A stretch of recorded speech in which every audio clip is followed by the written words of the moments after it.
Now I'm awake to the world. I was asleep before. That's how we let it happen. When they slaughtered Congress, we didn't wake up. When they blamed terrorists and suspended the Constitution, we didn't wake up then either. They said it would be temporary. Nothing changes instantaneously. In a gradually heating bathtub, you'd be boiled to death before you knew it.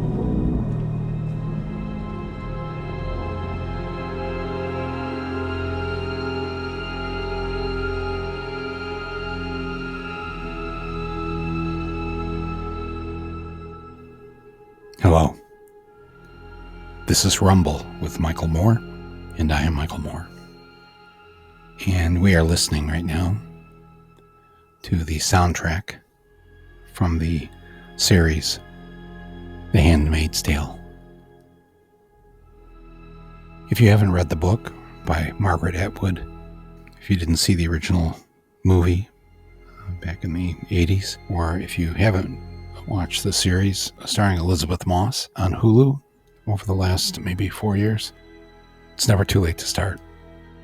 It's one of the most frightening stories. I don't know if they classify it as a horror movie. It should be. It's a tale supposedly set in the near future when the United States becomes a religious fascist country. The religious right takes over, renames the United States of America the Republic of Gilead. And women lose all of their rights. Those who are still fertile because there has been some unexplained environmental disaster that has made the vast majority of women infertile. So the fertile ones are essentially kidnapped by the government and sent to camps where they are trained to be essentially raped and then made pregnant by the commanders, the elite of the right wing. And then when the baby is born, it's given to the commander and his wife to raise in the new fascist republic of the United States. It's the most mind-bending thing I've maybe ever seen on television because it feels obviously so real and so close. I remember thinking back in the first season, this is so great. Thank God, we're nothing like this. And then after 4 years of Trump, and then what happened this past week, where Politico was able to get a copy of and leak the 98-page decision that has already been written by Justice Alito declaring Roe versus Wade over, declaring abortion illegal, completely illegal, and providing a series of arguments that are stunning in ultimately their hatred of women, their desire to control the majority gender, and their disregard for the constitutional rights to privacy, and opening the door to go beyond abortion and do the other things that they've been wanting to do now for some years, starting with ending same-sex marriage, reversing that decision from 2015, making the morning after pill and the abortion pill illegal to transport across state lines, illegal to mail to a friend or a relative, a whole series of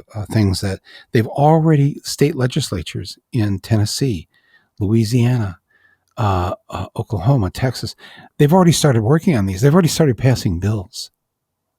It's all a ramp up to what's going to happen in the next few weeks when they officially declare that women no longer have a right to control their reproductive organs, where women are going to be forced to be pregnant, once pregnant, stay pregnant, and then give birth some 9 months later. Also, let me explain just before we get too far down the road here in today's episode. When you hear me or the guest or anybody use the word or term women or woman, we mean that more broadly. We are also talking about people who can get pregnant And that includes trans and non-binary folks. So let's live in the 21st century, my friends. And that while we may still be using this word, in the context of this conversation, we are including anybody who can get pregnant. But it's stunning to even kind of say those words, isn't it? That this is the country we're going to be living in, this version of A Handmaid's Tale. Forced pregnancy. Once pregnant, you're forced to carry to term. And also a declaration that a fertilized egg is a human being, that you are a human being, a full human being with human rights at conception. And Louisiana's already started to, in their bill, not only saying that, but if you do anything to a fertilized egg, you are a murderer. They're going to make it an actual homicide. And women who, if they do have an abortion, a doctor who performs an abortion, the plan is to arrest them on charges of murder. I'm not making this up. I know a lot of people just turned the news off this week because it just can't get any worse than this, right?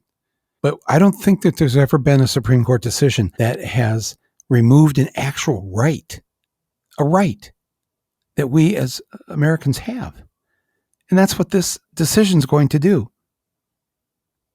You women, says the court, are no longer full citizens. You're now going to be second-class citizens. As I wrote this past week on my Substack column, which I'll put a link to here on the podcast page, or you can just go to michaelmoore.com and it will come up. It's called The Forced Birth Ruling.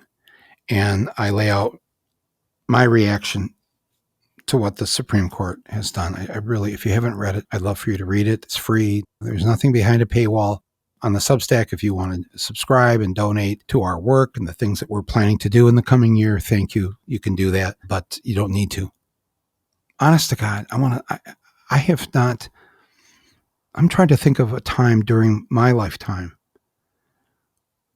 when something so evil has taken place in the name of you and I, in the name of the United States of America.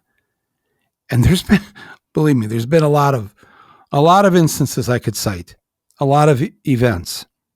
But honestly, I think I'd have to go back to August of 1964. How old was I then? Just a tyke, a kid, when Lyndon Johnson and his administration lied that we'd been attacked by the North Vietnamese. And then they and Congress, all of Congress, all the United States Senate, with only 2 senators voting no, 2 voted to begin the Vietnam War. The Gulf of Tonkin resolution. Wow. So for me to say that this past week, I don't, that regardless of all the other awful things that have been done in our name in these years since Vietnam, nothing, I think, matches the Supreme Court getting ready to remove the rights of free citizens, the rights of the majority gender of women. And if we allow this to happen, and here's the lesson, if you haven't seen or read The Handmaid's Tale, the lesson is it starts with one thing. And if you don't stop that one thing, it is a snowball that turns into an avalanche. These will not be the last rights they take away. These bastards, these right-wingers, these sick fascists, these white supremacists, these women haters, it is so catastrophic in the sense that, in the past, yes, we would have our disagreements on either side of the political fence, or we'd have multiple disagreements, because there shouldn't be just 2 sides of a political fence in a democracy. There should be 5 sides, 10 sides. If you want to make sure that the entire spectrum of political thought is represented in our democracy, we don't have that. We've never had that. We've never achieved the so-called American dream that we've been told about since the beginning. They're not going to stop here, my friends. You know that. If you don't know that, you are setting yourself up for a very, very bad situation that someday will involve you and your rights. You won't be able to just sit back and say, well, I'm not a woman. Nothing's going to happen to me here. I'm not gay. Nothing's going to happen to me here. I'm not black or brown. If you have any kind of thinking like that, I can guarantee you and assure you that that kind of thinking, that response will result in your eventual downfall. We're really in deep trouble, my friends, and you know it. And I know a lot of people don't want to think about this. I know that's why we turn the news off, but we all have to act now. I'm not messing around. I will not live in Gilead. I will not allow this small percentage. Do you see the polls by the end of the week after this decision was leaked? Over 70% of Americans oppose getting rid of Roe v. Wade. And only 27%, this is the ABC News poll, 27% support the right wing getting rid of abortion. That's it, just 27%. We are the majority, vast majority. And by the way, the poll also showed that, I forget the exact number, but it was something in the 30s, like 30-some% of Republicans oppose getting rid of Roe v. Wade. Because, of course, even Republicans find themselves with a pregnancy they can't handle, a pregnancy that's unwanted, and have taken advantage of the fact that this has been a country that has freely allowed for and made it possible, though with so many restrictions by now in so many states with maybe only 1 or 2 clinics, still made it possible that if you wanted to get an abortion, even if you were a Republican, you could get one. And you did. I won't live in Gilead. You won't either. We have to take action, and we have to take action now. And I have today an incredible guest who is a fellow at the Ford Foundation and is an attorney, civil rights, incredible woman who has for years been studying and developing the plan to prevent the Handmaid's Tale. Her name is Cynthia Conti-Cook, and she very specifically has focused on the surveillance state that we've created in this country and how it will be used against women to stop them. If they think they're still going to find a way to get an abortion, they're going to find themselves in prison.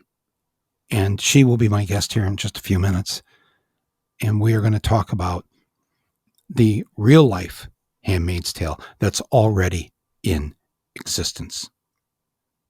Before we bring Cynthia out, let me just take a second here to thank my wonderful underwriters of this podcast, the people who help make this happen and support my voice, support the other voices I bring on this podcast. I'm incredibly grateful. And I've got a new underwriter today, brand new, who I'm really excited to announce. And that new underwriter is Calm. You've seen Calm, right? It's the #1 mental wellness app. It's no secret that you and I are living and have been living in really high stress times. You all know what I'm talking about. Just listening to this podcast is enough to do you in, I know. But the Calm app helps me to just reset and refocus. Calm is not just a vast array of guided meditations. Calm has daily movement sessions to relieve tension in your neck, your shoulders, your back. They have imaginative sleep stories for children and adults to help you or your little ones unwind and sink into a nice sleep. And they add new content every week. It's not just the same old playing over and over. That's why it's the #1 mental wellness app. And over 100 million people around the world use Calm for that reason. And so here's the best part. For all of you who are listeners of my podcast, Calm is offering an exclusive offer of 40% off the Calm premium subscription at calm.com/rumble, RUMBLE, the name of this podcast, but all in small letters. So go to Calm, that's CALM.com/rumble, lowercase, for 40% off unlimited access to Calm's entire library. That's calm.com/rumble. I'm very grateful for Calm for supporting this podcast. I also want to thank our other underwriter for today's episode, and that is Shopify, a longtime supporter of Rumble. Shopify is the all-in-one commerce platform that powers millions of small businesses, schools, nonprofit organizations, and podcasts like mine. And by mine, I mean, of course, the More store.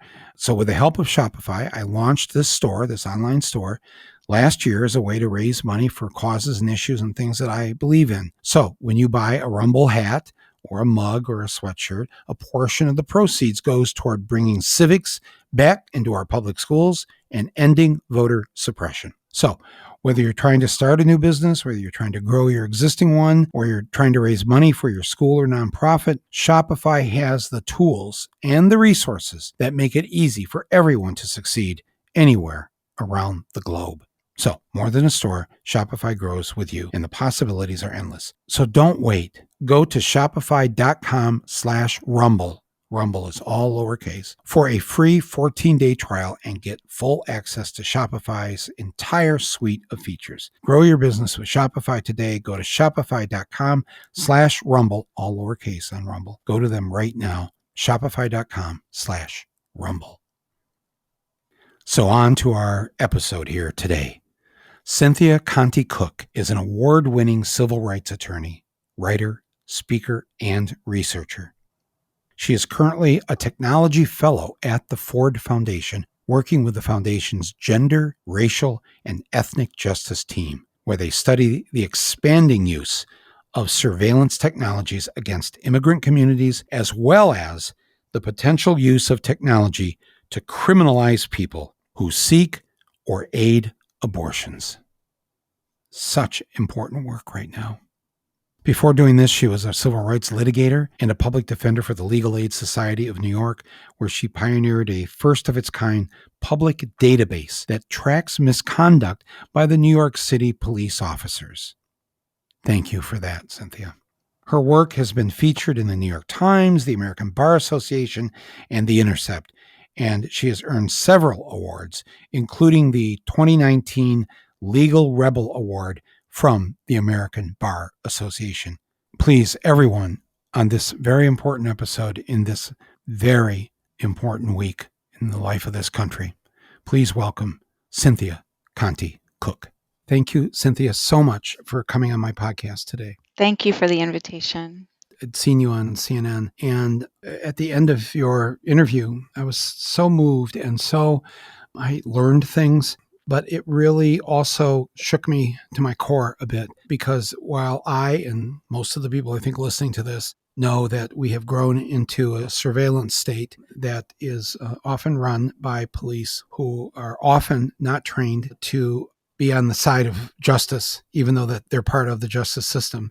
Maybe we just start with that, but then I want to really get into, I have this sense that we're becoming a nonfiction reality show version of The Handmaid's Tale.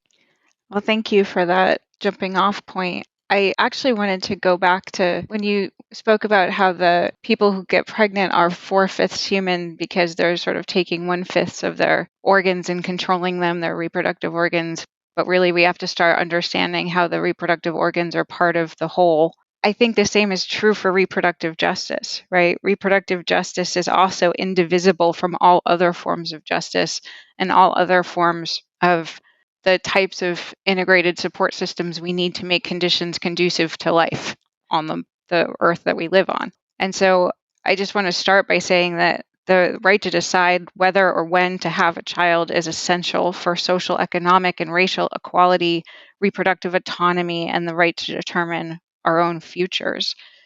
And that when abortion care is accessible, individuals and families and their communities really thrive.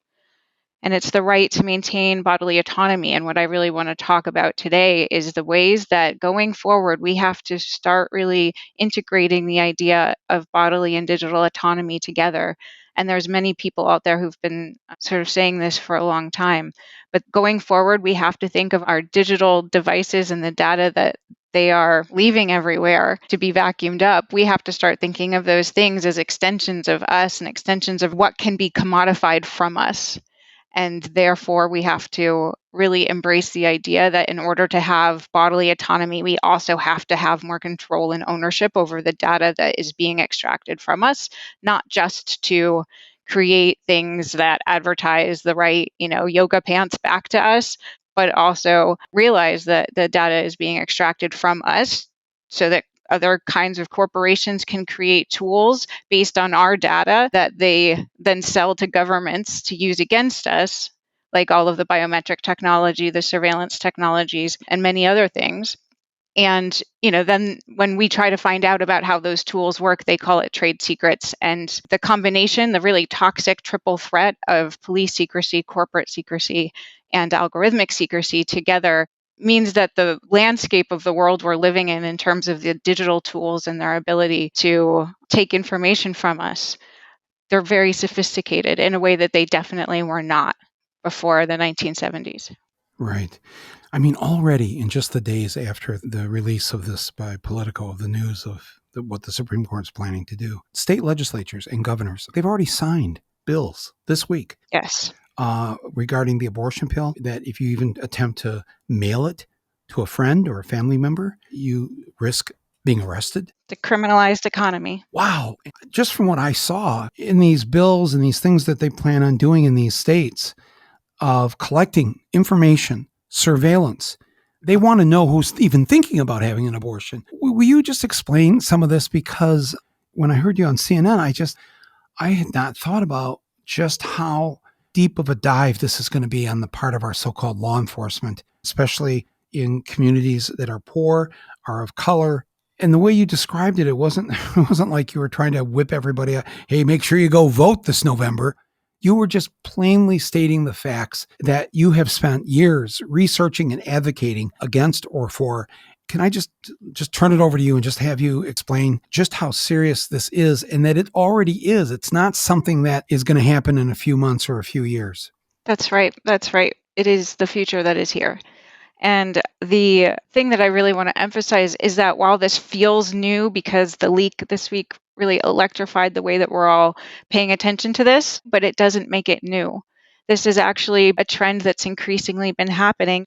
Since 2011, anti-abortion lawmakers have pushed more than 500 restrictive laws through state legislatures that make abortion difficult and sometimes impossible to access. And before that, there's a long history, the Hyde Amendment, et cetera, of the ability to financially access abortion was prohibitive for Black women and a lot of other Indigenous women and people from communities of color who were pregnant and seeking some option to terminate.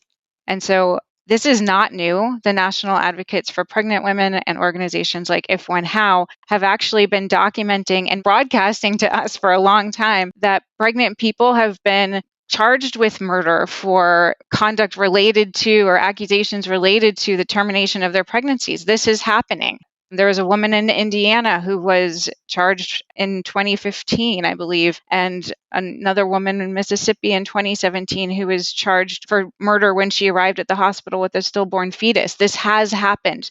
Their digital devices were searched in their criminal cases because police were able to get into the device and do keyword searches that helped them find the information about that text message to a friend that's like, hey, I'm scared and I think I'm going to try to terminate this pregnancy. It was really basic types of information that we're all co-creating with our digital devices every day. And that leaves a really strong trail of evidence of intent that prosecutors really treat as precious when they have a case where otherwise the only evidence is that a woman appeared in a hospital with a miscarriage. And I don't want to say that in any way we should not be able to use these digital tools. I'm not anti-technology. I love it. I think that it's really powerful. But we have to realize that it's more of a frenemy than a friend, because at the moment we have zero control over how our data is extracted, collected, traded, and sold specifically to law enforcement that then, target us with it. But we can't find out about that because it was created by a corporation. So the police have the means, and there are people within police departments that know exactly how to find stuff in a way that you or I if you let me borrow your phone or you take mine, it would take me hours probably to. Yes. No one wants to do that. No, and no one wants to do that. So, but the police are different. They have tools, and this is not done under the circumstances conducive to consent building, right? This is done typically under circumstances where someone feels like they are the subject of an investigation, even if they're not officially calling it that, or if it's happening in a hospital instead of a precinct. If there's a dynamic where the police are like, hey, you don't mind if I look through your phone, right? And that lands on someone and like, I have to do that in order to comply to get out of this, because people, when they're in that crisis mode, in that dynamic with an authority figure who has a gun on their hip, they're just not in a space of mind to try to critically analyze what they could possibly mean by, hey, can I have your phone for a second? Because we think our phones are locked, our phones are difficult to search through in that sort of way. You have to like wear your thumb pads out, scrolling so deeply to try to find some nugget. That's how we think about it, because that's how we interact with our phones.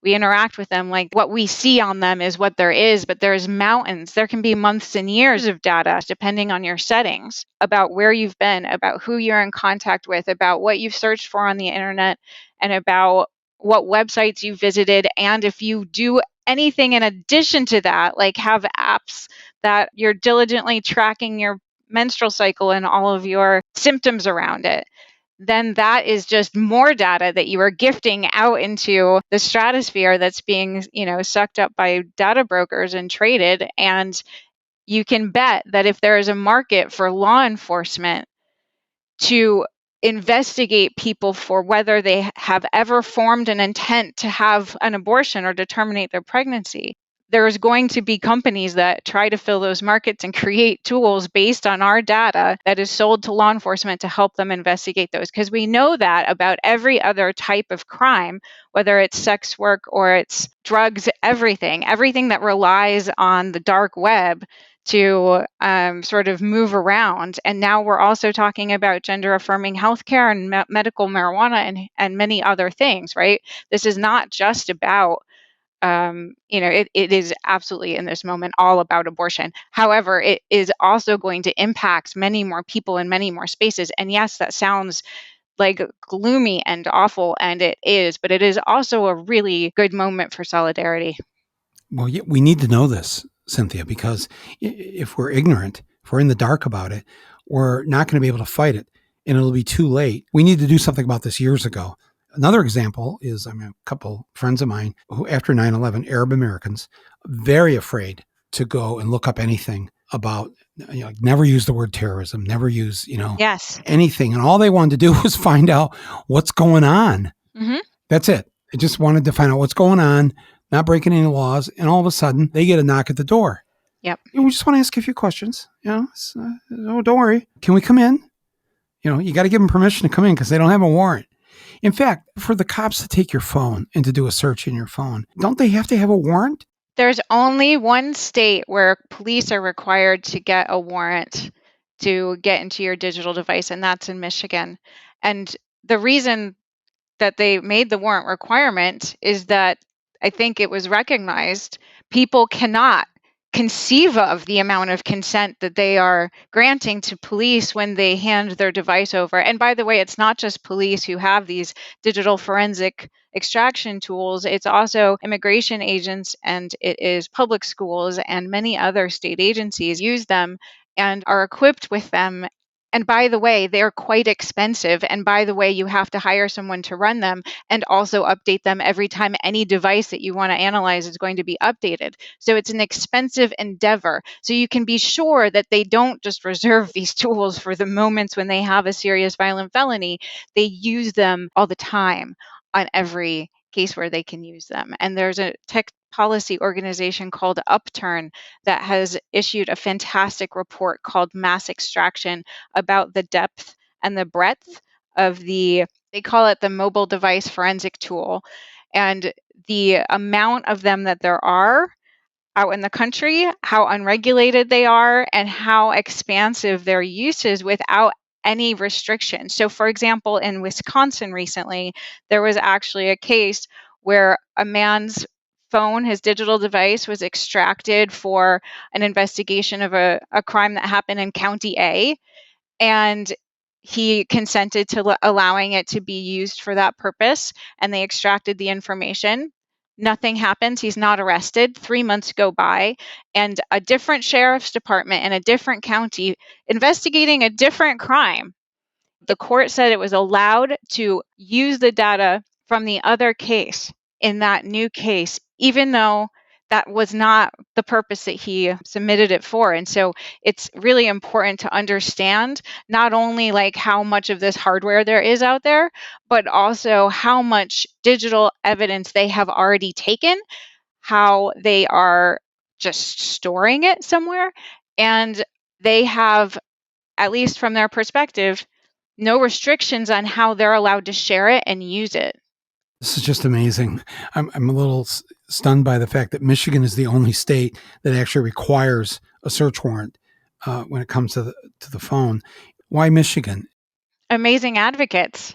There's the Detroit Community Technology Project and other really fantastic advocates in Detroit that have been organizing and really educating everyone about what the meaning of digital autonomy is and how we have to start insisting on more ownership of our digital information so that when it's used to impact our lives with these tools that we interact with on a daily basis because they've been set up to surveil people, right, we need to know how they were made. What are they supposed to be doing? How much is being spent on them?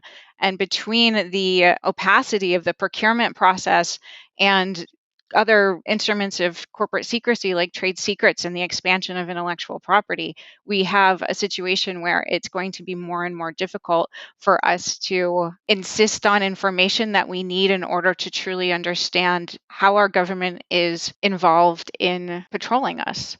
So what you're saying is that the police have these devices, search and discovery devices, or whatever polite name that they gave it, and they can take that and they can take your phone.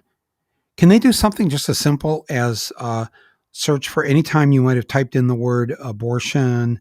Yes, they can do keyword searches on your digital device. So I've seen these printouts before. They're 2,000-page PDFs sometimes, and you type in a keyword and it finds every time that word was used, whether it was in a text message or on your calendar or somewhere else within the data that's collected by your phone. Wow. The newer versions also give you options like image searches or arrange it by social network, arrange it in chronological order, map it onto a geographic map it onto a social network. There's new capabilities and there's different levels of fanciness with the types of instruments that are extracting the information. But can you do a keyword search for abortion? Hell yeah. Wow. Somebody wrote me after I posted my Substack column and said, "No, Mike, you're getting a little, worked up here. It's only 26 states that are going to immediately, ban abortion." I'm like, only 26. Okay. But the other 24 or whatever, they're going to, fight this and they're going to make it their states available. I wrote the person back and I said, just because the news is telling you this week that, well, it's going to be still legal in 20, you don't have any idea what's going on here. And maybe neither do I, because things can happen really quicker than you think. And again, just to reference The Handmaid's Tale again, that scene where a couple of women were having a coffee in a coffee shop and they go to pay for it with a credit card. And all of a sudden, She can't because women no longer can use their credit cards or have a credit card without their husband's permission. And later, main character is thinking back, trying to remember, when did this slow drip, drip, drip start? When she's looking at the wall of newspaper clippings, right? Yes. Yeah, I know. I always think of that moment too, because that's the moment where she's looking back in time from the future and being like, holy shit, there was the intervention. There was through the looking glass, right? There was that moment that we had where we should have seen it because it was being broadcast to us. And we knew we were smart. So why didn't we see it? Because it's been hidden from us, because it's been very subtly exposed. Right. And I think we're also raised to believe, and the narrative continues to be pushed on us. Well, Mike, it's the United States of America. It's not going to be like that. It's not going to get that bad. It's the United States. And of course, again, for those of us who grew up in a different era, maybe Vietnam, as I mentioned earlier, and as we've talked about this on the podcast before, the 9 boys from my high school that came back in a box. Mm-hmm. I learned very early that stuff can happen, and it can happen quick. And before you know it, I just worry. I don't know what your experience has been this last week, but I worry about anybody who I don't know how to put this. Somebody said to me, we need an emoji with the hair on fire. we need to all be in the street, running down the street with our hair on fire, because do not believe this is just, well, it's just one thing and they'll fix some of this. They're not going to stop women who have been raped or incest or, I just know it won't get that bad. But I think that's a dangerous way to think. And I don't mean you've got to be paranoid or, whatever. I think you just need to realize, yeah, you do live in the United States of America. Yes. And you need to be very, very aware. And thank God we do still have some tools called tools of democracy, because I don't want to believe that the other side in this is going to win this. They have to be defeated. That's right. There are things that we can do to minimize the exposure that our data has. And we have the tools that we can learn and we can share with our communities and help protect each other. The more that we think about digital safety as a community practice and not just like, well, what did they want with my information or what do they want from my data? I haven't committed any crime, but it's not just about you. It's about you, the safety of your community and your network, and how you might be a connecting point for the community that you're trying to keep safe. And so the more that we are able to think about these things together in an integrated way, and like I said, there's lots of bodies of work of already building around this in this idea, like Professor Ruha Benjamin's work around informed refusal and really making that the default, so that there's a true obligation to engage and inform and default to, no, you cannot have my data. It's mine and I can withhold it, or perhaps it can be in another way some source for you that you can use, but it's a resource that you can decide how to deploy or how not to according to your values. And I think that like one of the values is just like not leaving people behind, and in any way that this is a moment where we can actually expansively think about solidarity and cross movement learning between the need to be able to use technology tools to access information about abortion. We also need it to access information about gender affirming care and in every other type of criminalized economy where the thing that has been criminalized is related to our ability to take care of ourselves, whether it's medical marijuana or anything else, right? Like this is about our ability to maintain both bodily and digital autonomy together. Where do we need to take our heads out of the sand here, especially as in regards to abortion? As Elizabeth Moss says in that scene, we were not awake.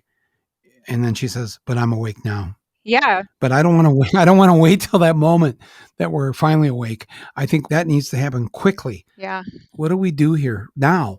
Well, first we have to do oppression management, right? We have to use the tools that we have, like don't hand over your phone to police or to a social worker or to a caseworker or someone who might hand it over to law enforcement. Treat it like it's an extension of you. Treat it like if you handed it over, it would incriminate you. Treat it that way, whether or not that is true. Use encrypted communications. Send your mother a happy Mother's Day message on Signal and get used to really casually using it, having your contacts there, having it open, being familiar with how it works. And same thing for anti-fingerprinting browsers, so that if you ever are in crisis mode, or if anyone in your network is ever in crisis mode, you have the tools already set up that will never guarantee you complete protection, but they will shrink the amount of surface area that your data footprint is leaving behind you. And with that, it can really make them have to either, hack for it or work for it or litigate for it or pay for it. And the most that we can do in this oppression management context, in this inside of a crisis, is that we can try to spread these tools that just protect each other, but it doesn't solve the problem. And the problem is that we're criminalizing economies of care. The other, problem is that we're doing that inside of a system of very sophisticated data surveillance where we are co-creating information about ourselves, but we are not able to retain any control over it.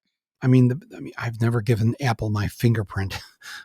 I can take the time to type in what the password is to get online. I try to tell people, don't give them your fingerprints. Really? Yeah. Come Yeah, on. no, it's gifting them that, right? Like it's Yes. tying a bow around it yourself or a part of yourself and giving it away for free. Which if that's your choice, that's fantastic and all power to you, but just know the potential consequences of the choices. But So what do we do? we get together, right? Like Like now? yeah, we teach each other and we think about ways to organize and build power that helps us do it in collaboration, do it out loud, imagine and like really try to create a visionary awareness beyond what is possible. I want to like point everyone's attention to if, when, and how, and their Repro Legal Defense Fund that covers bail and fund defense, and the Repro Legal Helpline that provides free confidential legal information and advice. I've heard of this group. Can you explain a little more of who they are, what they do? Because I think a lot of people don't know that there already are groups that have been formed long before now in anticipation of this moment. If, When, How. It's a fantastic organization that transforms the law and policy landscape. I'm reading from their Who We Are page, through advocacy, support, and organizing so that all people have the power to determine if, when, and how to define, create, and sustain families with dignity and to actualize sexual and reproductive well-being on their own terms. And they are fabulous. Are they nationwide or? Yes. So any of us can go on Google or whatever, type in if, when, how, right? Yeah, I would recommend an anti-fingerprinting browser maybe instead. But Don't use yes, Google. look them up. And this emphasizes the problem. We need these tools, right? Like in the segment on CNN yesterday, at the closing of my co-panelists' remarks, she listed a ton of websites, right? Which just speaks to like, this is how we communicate. Of course, that's how we share resources. However, by using the tools that they have given us, and always be aware of the tools they give you, my father used to say, you have to know what kind of trail you're leaving behind you. And there are steps that you can use to protect you. Like I said, just shrink the footprint, even though you can't erase it. You can't guarantee it's gone, but you can take some steps for protection in the meantime. And also, we've got to get together and really start figuring out how we want to be able to protect ourselves now and also protect this place so that it will be here for our kids, right? Yes. You mentioned a safer browser. What would a safer browser be other than Google? I personally use DuckDuckGo, for example. Mm-hmm. Firefox is another example. Mm-hmm. The ones I encourage people, rather than being like this one, and this one, I really encourage people to try to get familiar with just going to the terms of service and starting to educate yourselves about the differences between the tools we're using. And anytime before you download an app, try to get information about what kind of data they're extracting from you when you're using it, so that you're constantly just treating, like I said, your phone is your frenemy, not your friend. Just like know what you want to use it for, but also like know what you want to keep from it, because it's your frenemy, it's not your friend. Right, right. A few years ago, somebody made a documentary called, I think that was the title, Terms of Service. Yes. If you have a chance, I'm sure you can find it online, but it's like that thing you always check without ever reading it. After you watch this movie, you're going to go, I've got to read this from now on. This is scary stuff here. But you also mentioned Signal. Tell people, especially people who are not familiar with Signal, what that is and why that's maybe a bit better than the normal way of communicating. Signal is end-to-end encrypted. And again, there's a few different apps that are promising encryption. Just try to familiarize yourself, find information about what they're actually doing. If you have to turn off your side encryption, if the person that you're communicating with also has to, if you have to tell them that before you communicate, etc., just like know how these things work. And let's all start to build tools that help each other understand this stuff. I think there's a huge energy barrier because people just feel generally intimidated, and they don't make it easy, right? We know this from Right. other experiments with trying to get informed consent for cookies on websites, how obnoxious they make it for us to try to engage with an understanding about what they're doing with our data. And I think that that's probably intentional because there's not an incentive for them to make us more educated about what is happening and why these tools are all being given to us for free. And this is a common saying that many other people have said before me: if it's free, you are the product.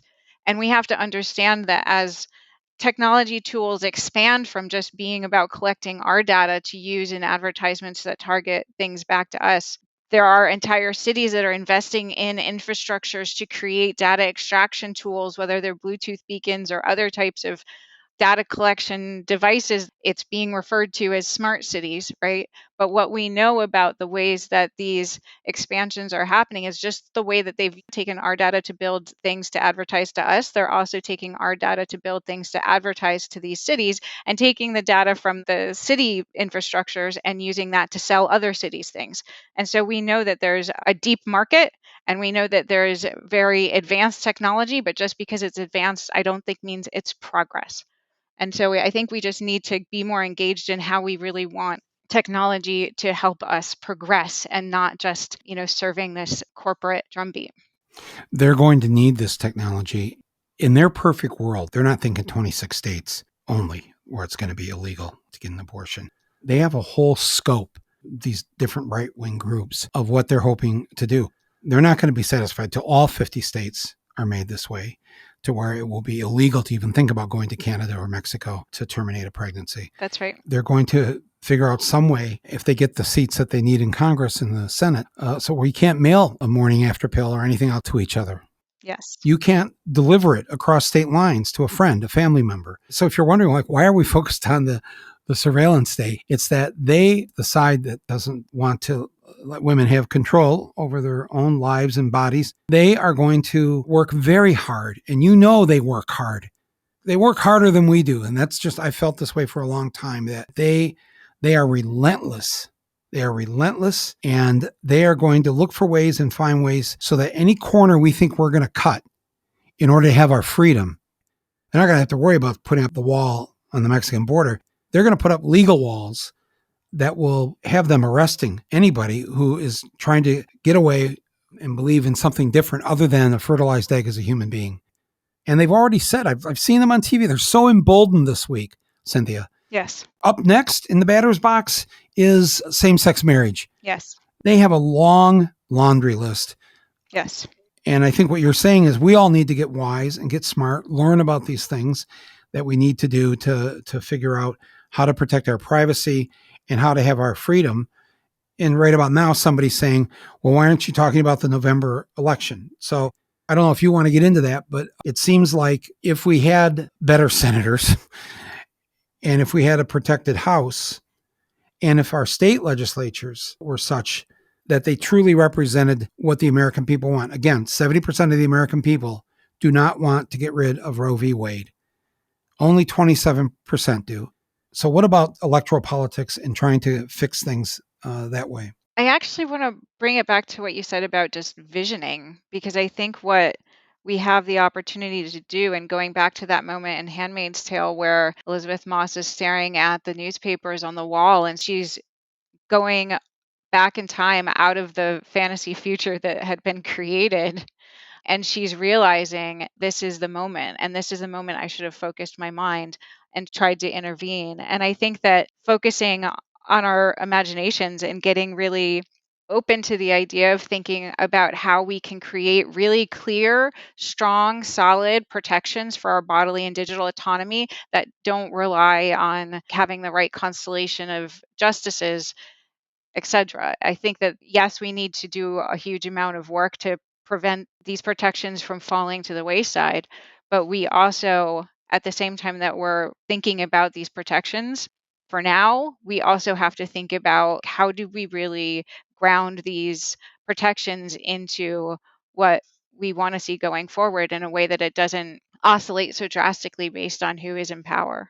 Right. Otherwise, it's just going to be swinging back and forth. We need to get to a place where if 70% of the American public wants it this way, then that's the way it's going to be. And those newspapers that she's looking on the wall, the old newspapers, where she's looking back at the beginning before people realized it was too late to stop this sort of religious fascists from taking over the country. And one of those articles that she's looking at is, I mean, boy, you look at it now, this episode was, 4 years ago, but there is back in the fictional story of Handmaid's Tale, there's a January 6th attack on Congress. I didn't realize that. Yeah. Yeah, where they go in and she refers in her, we're listening to her thoughts basically in her head. Her words were, when they slaughtered Congress, that should have been the moment that we just all had to take our country back from these people. But we didn't. And essentially that piece that she refers to in the history of the story is unlike January 6th, 2021, where they didn't succeed. They were armed. Right. We have to sit in our own fantasy futures and not only dwell in theirs. Correct. Yes. That is correct. And really start defining with specificity what that looks like. What are the protections in that future fantasy that we create, that we co-create? And it's power with and not power over. What's yours? I mean, when you think of the possibility of the future and the sort of dark place it could go, we're not paranoid people, but we also know the reality of things. I'm just curious, if you don't mind me asking you, the thing that keeps you awake at night, where you wonder or worry, and you say to yourself, and what will I do if we get to this point? Because they are not going to stop with this one ruling. Yeah. I mean, look at the green wave. We can be really excited and energized by it. We can really look at, what has been happening in countries like Ireland and Mexico and Argentina and get inspiration from that and learn from them, learn how they did their messaging and learn how they built power. Troubled times focus the mind. We have to let our minds be focused and we have to let them sort of be integrated together. And I think what we've been doing for many years now and trying to have a deeper understanding of how the iterations of harm that are caused are all sort of separate, different iterations. They all look different depending on what historically oppressed community you're in. It's important to understand the intersections and all of the different ways that those harms make people suffer so that we can know how to better protect everybody and not leave anybody behind. We can really ground what we want to do in those types of values and those types of principles. And we can also take what we know about what we need to, in addition to protecting, also focus on the common cause of all those harms, because there's some common causes. We're very busy taking care of all the harm, right? We're all doing a huge amount of oppression management in our communities. We're all experiencing it and it looks different for everyone. And it's really important to have good vocabulary and have these sometimes tedious debates about the language and about how we're thinking about these things. It is something that is usually teased, but I think it's a really important process to get this stuff right, because we want to show each other that we care about each other and we care about how our language impacts them. It's a really good, healthy sign of someone who is not antisocial. It's a very healthy and natural sign, and we have to start embracing this idea that we are naturally driven as animals and creatures of this earth. We are naturally driven to take care of each other more so than any survival of the fittest nonsense. And that our drive to collectively care for our communities and for our animals and our plants and our elements, and make sure that this place is still here so that when all of our descendants are trying to live their lives, they can still have happy, focused, and successful lives, and that the conditions are conducive to life, as Janine Benyus says. She's a biologist who has an amazing website, asknature.org, that helps engineers understand how to innovate and inspiration with nature. It's awesome. But I think that we have to start thinking in those terms of what the common threads are. And that's a beautiful opportunity and moment for solidarity and cross-movement learning and really getting together at the same time that we're able to protect our community. But our plates are really full, right? We're really having a hard time holding everything. And it's a huge thing to ask a community to vision for the future when it's just day by day.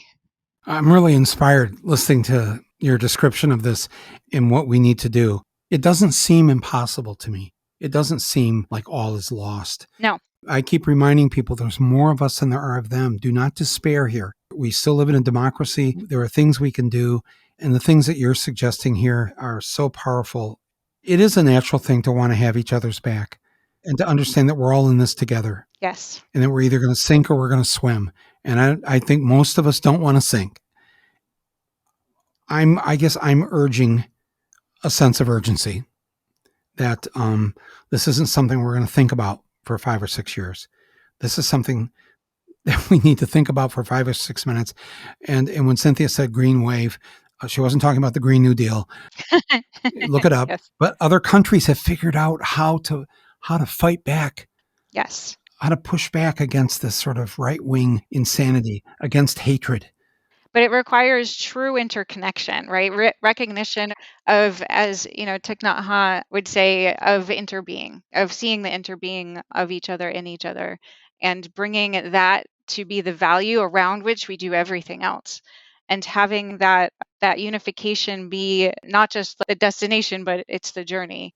And you mentioned this Vietnamese philosopher. I believe he passed away this past year, didn't he? In January. Yes. Wow. I mean, years ago, I read his books. And do you have a favorite? I'll put a link on my site here. Call Me by My True Name. Call Me by My True Name. Absolutely. And of course, his conversation with the Berrigans. Oh, that's right. I completely forgot that. The raft is not the shore. The raft is not the shore. Wow. Thank you for reminding me of that somewhere during the COVID fog. Much information has left my brain. But for those of you listening, Cynthia's referred to a number of things here, and we'll put up a few links for you to learn these things, because we do have to educate ourselves, because we can't go into the fight ignorant or in the dark. Or in despair. Certainly not in despair. Carry your purpose with joy. Yes. It is something that we can sing about and dance about and art about, and reflect to each other what we are experiencing together, and affirm that, and affirm the feelings, and affirm the grief, and affirm the relief, and really celebrate all of the evidence that we already are sitting on and have, that we are committed to protecting each other and protecting the future of this earth. Yes. We are already doing that together, and we can do that, and we can do it better, sure. But we have a lot of reason to celebrate and believe that we already are doing it. And look, we're celebrating mothers this weekend, and that's a beautiful thing. That's right. But at the same time that we're celebrating mothers, the shadow of that is forced motherhood. And we want to be able to continue to worship motherhood and everything that we celebrate when we do that, without creating the types of generational trauma that would really be generated if forced motherhood became what most people in this country had to experience. Right. Absolutely right. I would also guess that many people who are in the particular circumstances of being an extra set of hands in the village, that are not able to have their own children, right, but are willing to help, that those people would not want to have a child or a baby that was just going through the type of trauma through forced separation with their mother, and their mother's forced separation with them. Right. In this, what we'll all just call an interim phase, this transitional phase, till we get the power of this country in the hands of the majority who are against the Supreme Court decision. You're going to hear in your local communities about different groups that are forming what some are calling, and I've called an above ground railroad, where we need to help women and girls who need help, whether it's to get to another state, whether it's something within the state, whether it's going to Canada or Mexico. In the meantime, and this is not the long-term plan, we can't settle for this. We have to make the law and the laws of this land such that you have a right to a legal medical procedure. But in the meantime, you probably know of some of these groups, right, Cynthia, that are getting set up now to help women, whether it's getting to clinics in other states, whether it's getting access to the abortion pill or the Plan B pill. Yes, they're on the front lines. They're on the front lines of this right now, because literally within 12, 24 hours of the Supreme Court, the official decision, it is in these 26 states, or most of them, immediate ban, immediately a felony, immediately illegal. Yes. You're not going to have any time to think about it. Everybody should have a little bottle or something of the pills, because you may not be able just to walk into the CVS the next morning and get that pill. That's right. Yeah. It's going to create criminalized economies, and criminalized economies bring surveillance. And criminalized economies also mean that the people who are already under the crosshairs of any type of state control, whether it's through a child protection agency and the caseworkers or social workers, or whether it's through the increased collision frequency between police and Black people, where there is just a denser amount of police in that area, and therefore more collisions that are aggressively happening because all of the officers have to do their productivity goals, right? And so the more productivity goals driven officers that you have in an area, the more you're going to just have people that are increasingly having these interactions. If you look at local data in New York City, you'll see that there's on the Civilian Complaint Review Board, they have a category of an abuse that is the wrongful taking of someone's cell phone or the wrongful interfering with the use of the cell phone. And what that tells you is that police are not just stopping people and going in their pockets and looking in their bags, they're also looking for their phones and trying to increasingly get access to the information that's in the phone. And sometimes they're even picking up a young kid and they're saying, you know what, like you littered in the hallway of a public housing project, right? And then taking that child into custody under the pretense of having done something that was a violation of the housing rules. And then in that interaction with that young person while detained, saying, hey, let me see your phone.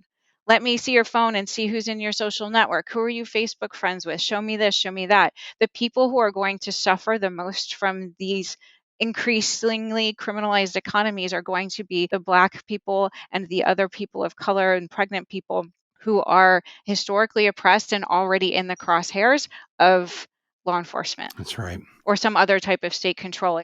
Dorothy Roberts described the state agencies such as the Child Protective Welfare Systems, etc., as the benevolent terror. You know, other aspects of the human welfare system that introduce a huge amount of surveillance into someone's life if you have a caseworker for getting state assistance, for example.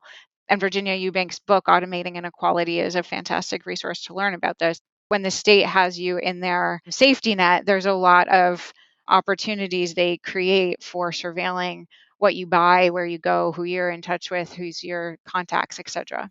Just because the caseworker hasn't busted down your door or the caseworker doesn't have a gun on them, don't let your guard down. That's right. And the work of Khadija Abdurrahman in that space has also been really phenomenal. And she's articulated that space well, along with a lot of other people. So we just have a few seconds left. I'm going to just give that time to you. Any final things you'd like to bring up, say, encourage people? You think you've been very wonderful in what you've said about not letting despair run your life here at this moment, because we all need to pick ourselves up, pick each other up, and onward. So I'll leave the last word to you. Yeah, I mean, celebrate whatever source of inspiration gets you going and makes you have energy to get together and try to learn together and realize how to protect each other now, but also how to reorganize how our society, our country, maybe even our world to better protect people now and into the future. Absolutely. It's been a real pleasure talking to you. I'm honored that you gave up your we're recording this on a Saturday night, and Mom is here. Yes. Happy Mother's Day to all mothers out there. To those whose mothers have left us, keep living the life that you know that. Yes, to the ancient grandmothers. Yes, to all of them who came before us, and especially the women, did not have it easy. That needs to be said, and yet we all know it. And thankfully, they existed, and now we exist. Yes. Our daughters, our nieces, our granddaughters, we have no option other than to stand up and do what's right, and do it now. Yeah, and that the outpouring of protests that we've seen this week really shines back to us, reflects back to us that we have support in our community, that we are keeping each other safe, that we're committed to keeping each other safe, and that our democracy and our devices should really do the same. Absolutely. Thank you very much, Cynthia Conti-Cook, for being my guest here on Rumble. We'll stay in touch. You let us know anything we need to put out there to our audience. We will do that. And to all of you out there, go online, look for ways to get involved, talk to people. Everybody's talking about this week. There's no issue I've received more mail on since this podcast started than this issue this week. Wow, we've got our work cut out for us, but I'm a big believer in our ability to succeed. So yeah, it's in our mitochondrial to open exactly. up and pay attention. I have real hope. I'm not alone in this, right? No. We have hope, and it's a good practice to catalog as many things in your day as like make it that much lighter and that much happier, and focus on those at the same time that we're also holding a lot of really heavy suffering and witnessing a lot of suffering. But we can look at the suffering and we can witness it, and we can figure out and help each other integrate our traumas together so that we can heal. And I think that there is an absolute reason to be really hopeful at this moment. And, if we can find that moment, if we can find the moment inside of the newspaper clippings, where we can send, be receptive to messages from ourselves, from their fantasy future that says, don't go here. And we can start to really focus on where we do want to go and decide what our own fantasy future looks like and start doing the work to build into that. And I think it's absolutely a moment that we have, and a decision that we're all perfectly, driven to and capable of making together. Yeah. We can do this. Yeah, right on. Absolutely. Well, and that wraps it up for us here today, but it does not wrap it up in terms of how we're going to stay on this. Make your voice heard now. If you hear of demonstrations locally, go to it, go to protests, get out in the street. Let the Supreme Court know what they're going to be facing when they go against 70% of this country. Thanks very much to Cynthia for coming on my podcast, and to all of you for listening today. Please share this with others so that we all get involved. Please read my Substack column at michaelmoore.com about this. And we'll be back again sometime this week with more on this and other issues. This is Rumble with Michael Moore. I'm Michael Moore. My thanks to our producer and editor, Angela Vargos, and everybody else who's helped me out here with this show. I greatly appreciate all of that help, and all of you who listen to it. We'll talk to you soon. Thanks. There's work ahead. Oh partigiano, portami via. Oh bella ciao, bella ciao, bella ciao, ciao, ciao. Partigiano, portami via. Che mi sento di morire.